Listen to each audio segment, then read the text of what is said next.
one's on. Says live right there. It says live at the top.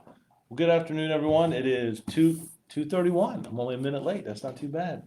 I just had a meeting, just coming back from a meeting with the area chiefs north of the water here. So it was a James City County and Gloucester, Pocosin, Hampton, over in Williamsburg. We just had a meeting over there just talking about some of the issues, concerns, and I was sharing them that I'm going to come today and talk about our use of force review board, and they had some questions for me. So it was a really good conversation. So this is a portion of our 21st century policing conversations. Early back in the summer, and there were a lot of questions and topics and suggestions and ideas and information about police reform, and a lot of things that individuals were talking about, a lot of topics, the meetings that I attended or Zoom meetings at the time, and emails and phone calls was about issues dealing with reform, right? Whether it was a chokehold or community policing or how we recruit, how we train. And man, I tell you, most of those things this department's been doing for a while. One thing we talked about that we did change here is we had duty to intervene. And I remember in pencil on a Saturday writing that into our policy, duty to inform, to have that in black and white and on paper as part of our policy. And that was one of the things that I listened and heard, and I took it straight from Baltimore, Maryland, out of their policy. So I also, with that, I sat down with our PIO office and we started to have some conversations about maybe we should do some sessions about some hot topics about police reform, 21st century policing. So just in a quick nutshell, the 21st century policing was a report. It was chaired by Chief Ramsey, who was chief of Philadelphia at the time. Um, Many would call him the godfather of policing, just a great wealth. He's a friend of mine. Um, he sat on a commission that he chaired under President Obama, and there were 6 pillars, and they talked about uh, policing in the 21st century. A lot of those same topics are being talked about again today. And of course, they came after the horrible incident in Minnesota and Atlanta and Wisconsin, those things. And I'm not putting down any department or any city. It just that's where in law enforcement, what happens in any city affects us, affects law enforcement as a whole, and it makes us take a look back on how we do things. So I've been the chief here for 2.5 years, and about 6 months after I got here back in 2018, at the start of 2019, I wanted to have a use of force review board. Prior to that, here in Newport News, an officer would use, and hopefully you've seen the some of the pre-recorded, right, Jim? We did a message where we released some information, but in short, use of force. I'm going to give you the 2-minute version. Use of force. Would self-report that, right, and we still do. An officer would do a report anytime we used force, or anytime someone complained of injury, whether we didn't use force at all. So. Or if we did use force and there was a visual sign, a scraped elbow, a scraped back of the hand, and the individual said, no, I don't need any medical attention, we're still doing the use of force. We capture them all for 2 reasons. 1, for liability. 2, for professionalism. And 3, so I can track it. 3 reasons, right? Because I want to know, is our use of force going up? Are they going down, or have we kind of flatlined? I also want to compare that to sort of the national average based on the percentage of the population of the police department. And what type of force are we using? Is it physical? Is it our OC spray? Is it our aspartame? Is it a taser? What kind of force is it? So before I got here, there would be a report written. The chief would review it and determine if it was in policy, out of policy, or in policy, but maybe there's some things we could do better training, which is beneficial for the police department. But I don't think that's the best way. So I wanted to change some things, and we created a use of force review board. So there's 460 officers in Newport News, and 460 officers have body-worn cameras. Most of them now have center mount in their chest, in their vest. We kind of got away from the glasses, and we kind of got away from the lapel. Most of them have them in their chest. So as the head moves, but that body, right, stays. So we place them there. Every officer has one. I think it's very viable. I know it's expensive. It is expensive, but it is a good investment.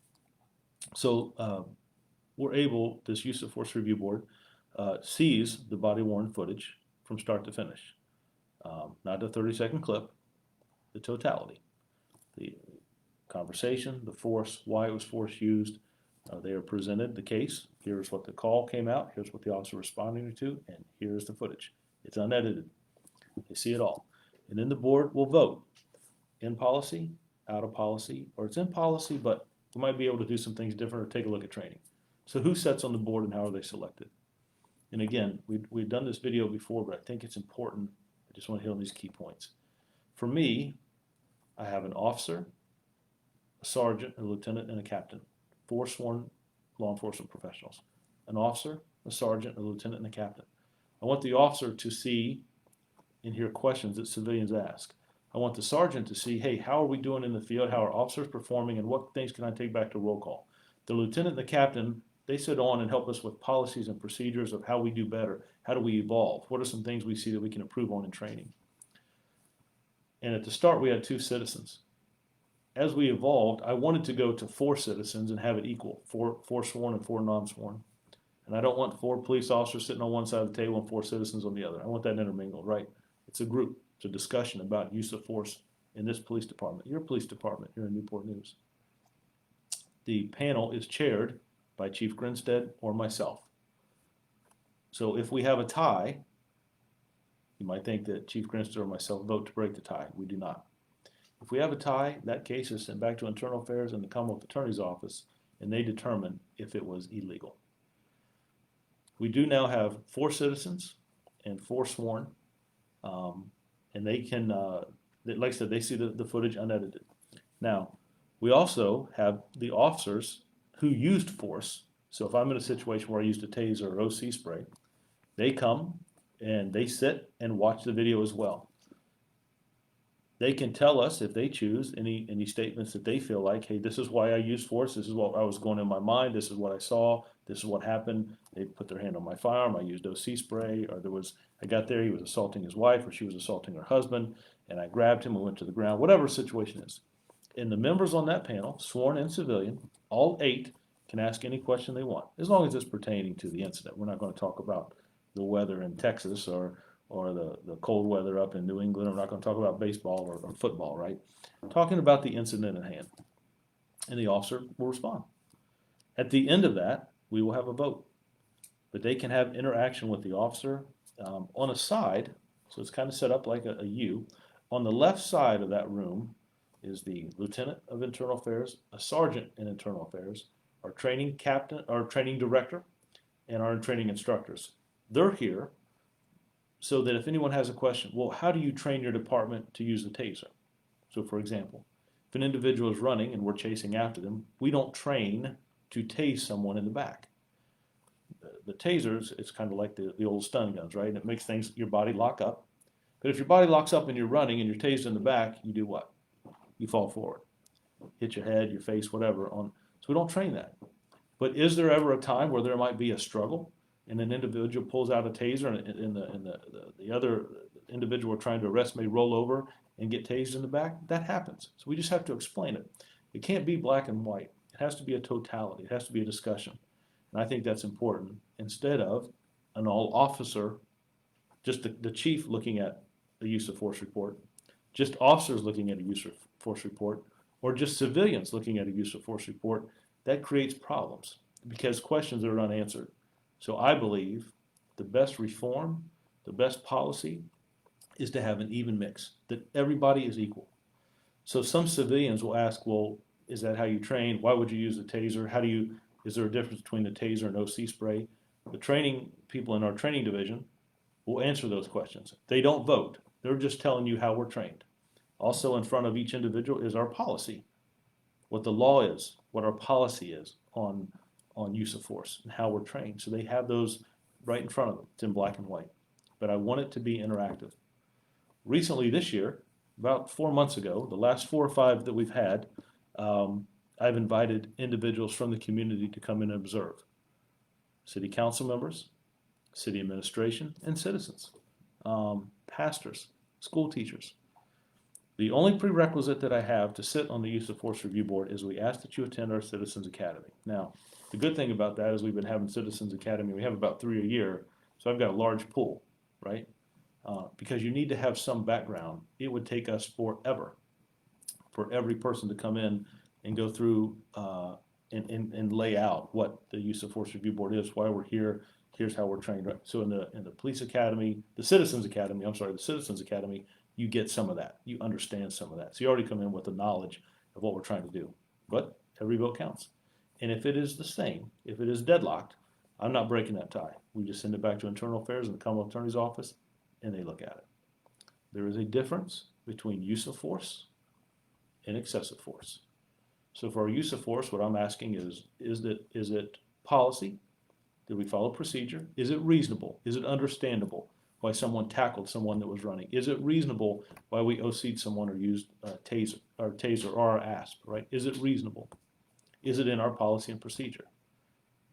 There is a difference between a use of force and excessive force. Excessive force is criminal. So an individual who gets out of there's a traffic stop and the individual I have a warrant on file. Officer stops me, I have a warrant on file. I get out of the car, they tell me I'm under arrest. I put my hands behind my back, I'm handcuffed, and I'm transported and paperwork process is done. That's arrest.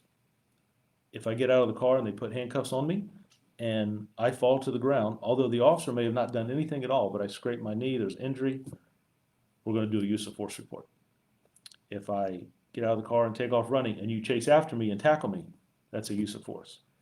It's in policy, but it's still the use of force, and it generates a use of force report. It also helps us track, are we having more officers that use force than others? Or how many times has Officer Drew used force? And if they're in policy, or there's one or two been out of policy, we've had to address it. Excessive force, here's an example. Individual gets out of the car, he has a warrant on file. I put my hands behind my back to be arrested, and 3 or 4 officers come over and assault me. There's no reason for that. There's no call for that. That's excessive force, and it's illegal. Improper force, individual was compliant and just started yelling, and we OC sprayed them. That may be a situation that we didn't need to use OC spray, so it's improper. We can incorporate discipline. We also can incorporate training. If an officer does something that we want them to improve on, I'm never going to be a chief who just says, you did wrong and here's your discipline. I'm always going to attribute some type of training to it because our goal is to get better at what we do. The Use of Force Review Board is set in place to try to be transparent to our community. The observers who I invite in, they don't vote and they don't have to have any training. So they can come in and kind of hear and see what the situation is. It's people that I want to open the doors to in this community. So that's sort of the background of where we're at. And at the end, Jamie, if you'll remind me, there is something I'd like to share with you that I have not really put out to some of the department yet that we're going to start in January. But I want to share that with you here. My whole goal in doing this in these 21st century policing conversation is to be transparent about what we do. The segment I have today is about use of force. I hope you enjoy it. So let's look a couple things we got here. Let's start with thank you. I appreciate that, LaToya. It's good that you're here. Amy Lee, thank you. Thank you. Deborah, how are you? Good to have you here. Katie, thank you. I've tried to catch up with you, and I was just wondering how to go about getting my daughter in touch with your forensic team in relation to your invitation. Deborah, if I can get a number from you, I will call you, or I'll have Jamie, my assistant here, call you from our PIO office, and we'll get you hooked up. It's not a problem. We just hired another forensic technician, and now I'm back to where I need to be. So I'm excited, and I'm going to try to add to forensics as we move forward. Kurt, thank you very much. Keep up the great work, and thank you. Mike, all caught up with? So let's see. How do I? So basically, what we do is we start use of force in our department. We use force about 7 times a month. So in the month of February, we would review all of the 7 incidents in January, right? The room is set up kind of like a U shape, and I have the 8 individuals on each side. I give them a couple disclaimers, pretty much what I just went through with you over the last 5 or 7 minutes about what use of force is, how we got here, why we're here. On my right side, usually I'll have the officer sitting who used force, who used a taser, who used physical force, who used OC spray. On the left side, like I said, I've got my internal affairs division and the training staff. So if any officer or any citizen has a question, excuse me, why would you use a taser in this situation? Or are you taught to give an open hand palm strike? Why would you strike someone in their arm? Why would you handcuff that way? I have the training staff to say this is how we train, and in front of them they have the law and our policies and procedures that talk about that very thing. But it's good to hear from that training staff, and it's very interactive. Again, on my right is the officer. The officer may come up and give a brief. This is what I did. Individual ran a red light. I pulled him over. When I ran his information, Steve Drew had a warrant on file. I told him he needed to step out of the car. He had a warrant on file. He took off on foot. I chased him and I tackled him. He had skinned up on his knee and on his wrist. He was taken into custody. He said he was fine, that he was not injured at all. He didn't want to go to the hospital, but we did a use of force report and we took him to the hospital or had medics clear him before we went to lockup, and the use of force report is generated. Then we would show the use of force. The citizens and officers would see it, and then we would vote. First, I would ask, does anyone have any questions of the officer? Does anyone have any questions of the training division? If not, then we'll vote. And I ask 3 questions. Do we believe that the use of force used was proper, was reasonable? Was it in our department policy, our guidelines? And I'll look for a show of hands. Does anyone feel that the use of force was improper, that it was out of policy, that it was excessive? And I'll look for a show of hands. Does anyone feel like the officer acted properly and did what they could have done at this situation? Does anyone have any thoughts or ways that we could do better on training? For example, and I think it's good that we use this process to be transparent with our citizens, but also for learning for our officers, our department, and for me. There's no I don't want to say there's no blueprint. It's not an exact, right? We talk about that. Anytime we have to use some type of force with a citizen, it's not pretty. It's not something that officers like to do. And they see what happens. They're going to see officers get spit on. They're going to see officers get hit. They're going to see officers get kicked. They're going to see individuals pull a knife on an officer. You're going to see an officer tackle someone. You're going to see an officer use OC spray. You're going to see an officer deploy a taser. You're going to see an officer maybe say something that they shouldn't say. You know, when you're in the heat of battle, when you're wrestling around and the fight's on, sometimes things get said. But when it's fight's over, we try to de-escalate. We try to de-escalate those situations. We do a disclaimer form. The disclaimer form is not to go out, is not to say, oh, look, this is in secret. We do it behind closed doors from 9 to 11. We don't want anybody to know. That's not what it is. It's very possible that citizens on the use of force review board might see someone on the screen that they know, that they might see someone on that body-worn camera footage that they work with or are familiar with or even friends with. I don't know. I ask that they don't talk about that. But it's not about keeping anything secret. It's about confidentiality and respect. That's all it is. Officers don't like to use force. Sometimes we have to. It's never a really nice thing. But sometimes people, individuals, whether they're intoxicated, individuals that may be overdosing or high on some type of substance, individuals that are in fit of anger. A lot of the times you see force used is when we go on a domestic call and a female's been assaulted or a male's been assaulted. So in that fit of rage and anger, most of them usually have a good conversation with officers after it's over, meaning the use of force. And I will tell you this. I will always ask this question to the Internal Affairs Lieutenant who sits to my left. The board will vote, and then I will ask the question, Lieutenant Harrison, our Lieutenant in Internal Affairs, did the individual that we had this encounter with, that we used OC spray with, that we had to tackle, that we tased, did they make a complaint against the officer? And most of the time the answer is no. That's a good thing. That's another thing for me to track. Are we able to de-escalate afterwards, right? Are we able to de-escalate afterwards and have a relationship and explain why we did what we did? For the most part, I believe that we do. For the most part, we do. So let me just kind of catch up. Terry, hi, Chief Drew. Keep up the great work. Terry, thank you very much. I appreciate that. Faith. Very dedicated chief who uses list of wisdom, who loves, cares. Wow. Faith, you get me choked up. wasn't expecting that. Deborah, yes, you can definitely email me. Faith, scroll back up a minute. Faith, I love this city. I love this department. I love the men and women who work here. I care about the youth of this city. I think the youth of this city are some of the most talented people. I got to spend an hour with 2 young adult police commissioners this morning. A bank donated some money to the youth programs that we do. And Bayport is going to be a big sponsor for our young adult police commissioners. And I got to go over and receive that. I care about this city. I also care about this profession. That's why I've done it almost 30 years. I understand things change. It is not 1985. We have to do things better. I want to be transparent. And I'm telling you now, we're going to make mistakes. I make them every day. I go home and before I get this uniform off, did we do the right thing? What could we have done better? How do we do? I want to know. Look, we had a shooting yesterday. I've asked about it yesterday evening, last night, and this morning. I want to know how that individual's doing in the hospital, and I want to know if we caught the individual who did that shooting. What goes on in this city, what happens to our citizens matters to me.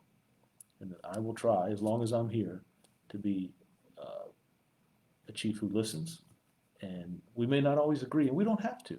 But I just ask that we can at least have conversations. And please know that this department is trying to do better today than we did yesterday. But I also think we're going to be better tomorrow than we are today. And I just think being transparent and having those conversations is part of that. And that's why we're doing these 21st century policing conversations.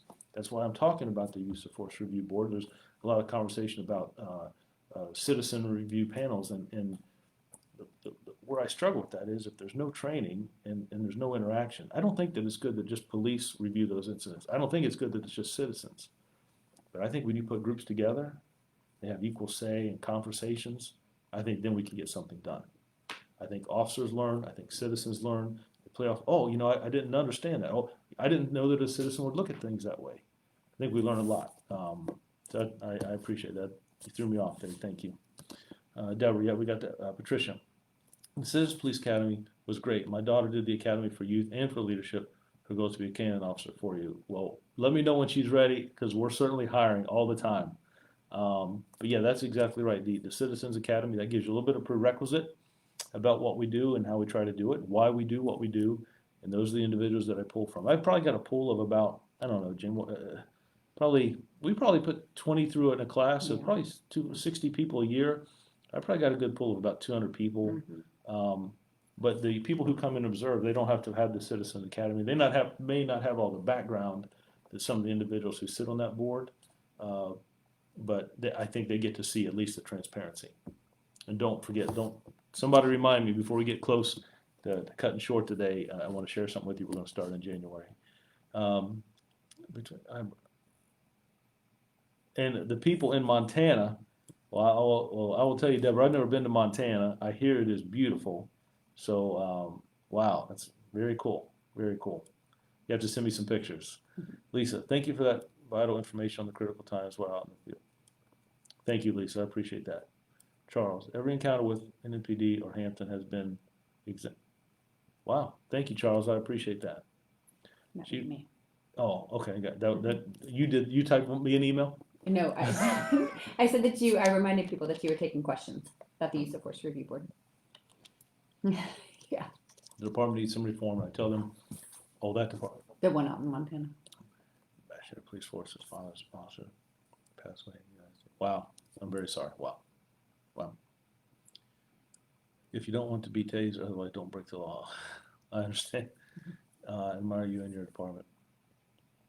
Wow, thank you.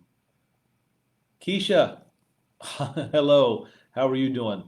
I could not be more impressed and more proud of you. And man, you made my day. It made me smile today. Now, I hope your boss don't get mad at you watching from work. But it's always good to hear from you and see you. And I was talking about you just the other day. And wow, thank you for chiming in today. Keisha, that means a lot. Thank you. Annie, thank you. Appreciate everything you're doing. That means a lot. Linda, Montana's beautiful. But we had snow. We had snow. I'm sure, I'll tell you, I've heard it's very, very beautiful. Miss Nelson, I think it's so important to share the information with the community. I commend you for doing that. Well, thank you, and I'll tell you, Angel, we do a lot, try to do a lot with youth as well. Um, I talked to our young adult police commissioners about the use of force review board. We've had conversations. And if you don't know, for those that are watching, our young adult police commissioners, or YAPC, we take a freshman, junior, freshman, sophomore, wait a minute, freshman, sophomore, junior, and senior from every high school here in Newport News. We meet with them every Thursday. We spend about 3 hours. We feed them. We have debates. We talk about diversity. We talk about police reform. We talk about our city. Any event that you see us do, memorial service, graduation, promotional, national night out, I always have one of those youth give a speech. They're always our guest speakers, right? I want the youth of this community to know that they matter to me, and I want this department to know that the youth matter to me. Boys and Girls Club, YMCA. Matter of fact, we have an event this weekend. I'm excited to work with the Boys and Girls Club. Some youth challenges to a kickball game. It was a mistake because I got some guys who love to play kickball around here, and some females, right? So, but we don't do too much around here without some good food. So we're going to throw some hamburgers and hot dogs on the grill. I think I've got Chief Grinstead talked into flipping some burgers on the grill for us. He always usually brings a little bit extra, so we're going to have a good time this weekend. I'm looking forward to it. But Angel, thank you. That means a lot. I appreciate that. Where you are, I am from Billing. Oh, she's replying. Oh, so- Billing. Oh, they're talking They're about. Montana. Don't talk about me to people. I'm already a troublemaker. Keisha, you're not a troublemaker. You're outstanding. As long as you got your door shut in your office or at work, right, just so you don't get in trouble. My daughter is a resident of Newport News, but goes to York High. Could she be involved in your program? I think For the young adult police commissioners, I'm assuming your daughter, right, yeah. Yeah, so we do have it for high school students, but I will tell you, if there's something that she's interested in, we could probably make some things happen. I guess we shouldn't be too much with boundaries. And it certainly has caused us some issues with the pandemic we've gone through, but we've been able to work some things. And I tell you, I've taken some of these kids to address the mayor. I've taken some to address city council. I've had some go to talk about doing interviews with us about gun violence or about domestic violence or about abuse. I want their input. And oftentimes I put them on the spot. Now, we spend time with them, but Lieutenant Morgan will tell you, a reporter has come up, and we have a great relationship with our news in the area, whether it's Daily Press, Wavy, Channel 3, Channel 13. Oftentimes they'll ask a question, and I'll say, hey, ask so-and-so that it's a young adult police commissioner, and just walk away. They've gone on community walks with me, and I'll be asked, Chief, why do you do these walks? And I'll say, hey, ask Lavender. She's a young adult police commissioner, and I'll walk away and have her do it. So after they get through the oh no look, right? They just talk from their heart, and they're open and transparent, and that's important to me.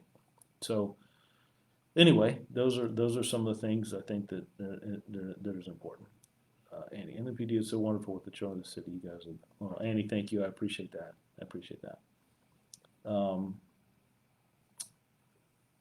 Like the police. Wow. I'm teaching better and better. Wow. Oh, that's awesome. Deborah, that's a great story. Wow. So I don't want to take up too much of your time today. I hope I was kind of clear on the use of force review board and why we do it, why I think it's important. The 21st century policing, the conversations we've talked about, officers, you hear so much about trauma, right? But we've talked about mental health and wellness of officers. Think about that for a minute. Officers may go to a shooting call, they may go to a rape call, an infant death, a suicide, right?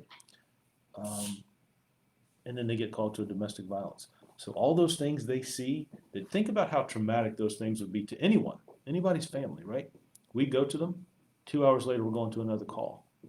That stuff doesn't leave us, guys. It's in our head, right? And I need to make sure that our officers are taken care of. And I will tell you, 25 years ago, 30 years ago when I started,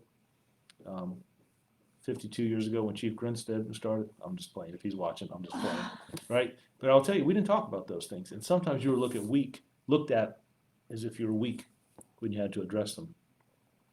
That's not the atmosphere that I want to create. It's okay that those things bother you. In fact, it should bother you when we see something happen horrific to a citizen or a child or anyone, right? Domestic violence situation, a bad car, those things should impact us. They should affect us. But I need to create an atmosphere that it's okay for officers to talk about it. I think our Sarah did an amazing job in our media relations office about creating an environment to do that. We have a CISM team that officers that are trained to work with psychologists to check on officers to have conversations with. And I will tell you, if we have an officer involved in a critical incident here, they're going to talk to a psychologist before I put them back to work. That's so I can sleep good at night, and these guys know I care about them. Think about forensic technicians who process horrific crime scenes for hours on end. They're mandated to meet with our doctor, department psychologist, at least an hour session each year, because I care about them. They matter to me. They matter. The other conversations we've had about training. How do we train our officers? Not just traditional, right, but also on autism, mental health, homelessness, domestic violence. We've done a conversation about domestic violence, how we respond, how we treat victims. We've done a conversation about recruiting. We've done a conversation now about use of force. All those things are important. And it's conversations that people are having around the country about police work. We don't use chokeholds. We don't do no-knock search warrants. We haven't done those for years, right? We've gone away from that. And I'm not putting down any other department. I'm just saying that we're trying. When I leave here, I'm going to go back upstairs. I'm going to sit down with the 3 assistant chiefs. And for about an hour, we're going to talk. How do we do better? What is next on the horizon for us? One of those things I'm getting ready to share with you here, so it's hot off the press. So here goes. It's all classified, by the way. We do an annual report every year that talks about what this department does. It's usually about Kelly and her team. It's about 40, 45 pages with pictures and charts and graphs and statistics about is crime up or down? What's crime look like for the last 5 years? What's our clearance rate? Here's the national average. This average tells us how many crimes we should be solving in rapes and robberies. I want to make sure that our department is above that national average. I don't want to be even, and I certainly don't want to be below. If we're below, I know I've got to change some strategies. That's why I look at crime numbers. That's why I look at data. Now, every one of those data points and crime statistics is an individual. It's a family. It's a neighborhood, community. It's our city. And I get that. But I have to measure things to know that are our strategies and tactics working, crime's going down, or if I'm doing these tactics and crime's going up. If I keep doing the same thing and expect different results, that's not good. I've got to change. So that's why we monitor those things. It talks about what we do in youth. It talks about what we do in the community. But starting in January, when I talk about the Use of Force Review Board, I want to be transparent as much as possible. Right now in our annual report, it will show how many complaints, how many calls that we go on, how many citizen interactions we have. The last 2 years has been an average, 160,000 2 years ago. Last year was 180,000. We went up 20,000 more calls in 2019 compared to 2018. We had 106 complaints in 2018 out of 160,000 calls. We had 20 more thousand calls in 2019, and our complaints dropped to 87. So we went up 20,000 more calls for service, but citizen complaints dropped by 20. Something's working there. We still had 86 complaints out of 180,000 citizen interactions. That's huge. But on the Use of Force Review Board, what we're going to start doing in January, monthly, is after we meet. So we have 7 or 8 incidents of use of force in January. In February, the Use of Force Review Board meets. After that meeting, probably within 3 days, it'll take a little bit of time to type it, we're going to post the results. Now, I'm not going to say what business, I'm not going to say what individual, I'm not going to say what house.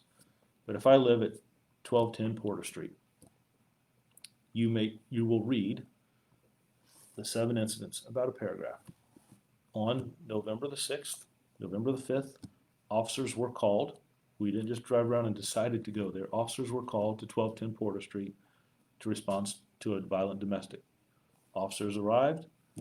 They entered the residence. So instead of saying 1210 Porter Street, we will say officers, because I'm not trying to put everybody's information out there, but I am going to say that officers responded to a call of a domestic violence in the 1200 block of Porter Street.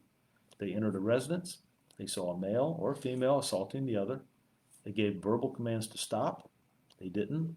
The individual was tackled, or the individual was OC sprayed and taken into custody. The Use of Force Review Board met on this date. They voted that the officer's actions were in policy, and no complaint was made. So that citizens get an idea of the type of incidents that we're responding to and the force used. I'm going to work with our media relations department to post that. So we'll do it in January. So when you see January's numbers of or paragraphs about a use of force incident, it'll be from December of 2019. Then you'll see it again in February. There will be January's. Those numbers will coincide with what we publish also in the annual report. It's just another way that people who can't come and observe, who can't, well, we see that you had 10 incidents of use of force, but what were they, Chief? On our website, it will list what those were. It'll be a running total. But I will give a commitment that I will not put an individual's name there. I won't embarrass anyone. I'm not trying to put anybody's house out there. We will use 100 blocks. I won't put anybody's business. I will use 100 block. But I will tell what the incident was. I will tell if we were called there or if we rolled up on it or we saw it. I will tell the date that the board voted, what the type of force was that was used, what type of call it was, and what the results were of the vote. The results could be that it was sent back to the Commonwealth Attorney and the Internal Affairs Division to see if it was illegal. It could be that the use of force was found in policy.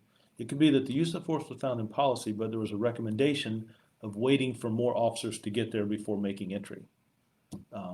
Whatever those things, it was in policy, but training was recommended on de-escalation. But I think it's another way to just be transparent, and that's what I'm trying to do with this department. I don't know if it will be a good thing or if it will not be. I know that a while back there was some talk about, release this document, release that. I'm not going to release personnel files on people. I'm not going to put in information out there on someone who is a house that we went. I'm not trying, but what I am trying to do is talk about use of force, the situations that we're called to, what type of force was used, what the vote was, when the Use of Force Review Board. And so if you look at that in January, February, March, and you look at it at the end of the year, the annual report will come out, and you'll be able to, I saw that they used 21 times they used force, and I can go back and read about what these were, if you're interested. But what I'm trying to show is that this department is trying to be better, it's trying to be transparent, and I think that's important. So I just wanted to share that with you. I wanted to make that. I said I would bring that up. We have talked about it. It was just trying to find a date. We were going to do it in October, and then now, my gosh, now what are we, Jamie? 3 weeks away from Thanksgiving, so we're going to start fresh in January. Tiffany, my business got broken into and burglarized 3 weeks ago, and I have yet to hear from investigator detective. Tiffany, if you haven't heard from one, my hope is that the officer or detective gave you a card, that you have a name or number. You can certainly call. I don't know, I'm not real technical, so I don't know if there's a way that you can send us a message or a number to call you back, but I can make that happen today. If you just let me know the business or a number to call you at, and an address, really, that'll let me know the precinct that you have, and there'll be a detective. But matter of fact, the detectives just had a meeting 2 hours ago, and they were talking about all that. And I do know there's been some arrests. An individual was arrested who's done multiple vandalisms and burglaries, so that he may be one of the addresses that we're going to clear, but I believe they've done several. Deborah, please tell her I said hello. Victoria, hello, thank you for being here. So Jamie, did I miss any questions? No. So either I completely bored you to death, or nobody cares about the Use of Force Review Board. People have a better thing to do on a Thursday afternoon, whatever it is. If you get a chance to look at it, look at this video later on. If you have any questions, you can certainly email them in. But it was just, this is my way of just trying to share some of the hot topics that we have, the things we talk about in police reform, things that I believe that we're already doing. And Tiffany, I'll have you get a call today. I just need a number to contact you. It's just a way to try to be open and transparent.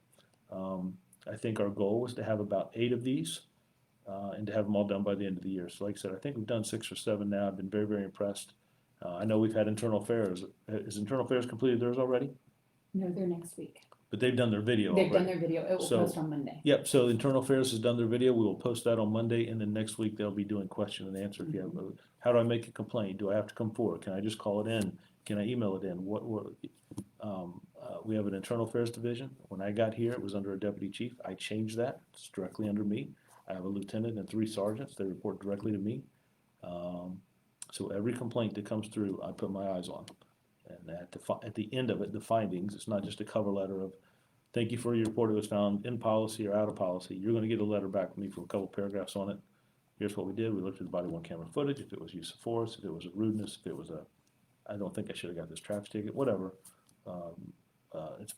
Lieutenant Harrison does a very good job. He's got a good team, and I hope that you'll tune in and watch that. He wants to meet you because you're my friend. Well, Deborah, I would love to, and I would be honored. So it is 3/12. Next chat with the chief is on November the 17th, and that is going to be about the internal affairs. No, that's your chat with the chief. Oh. They chime in and talk to you.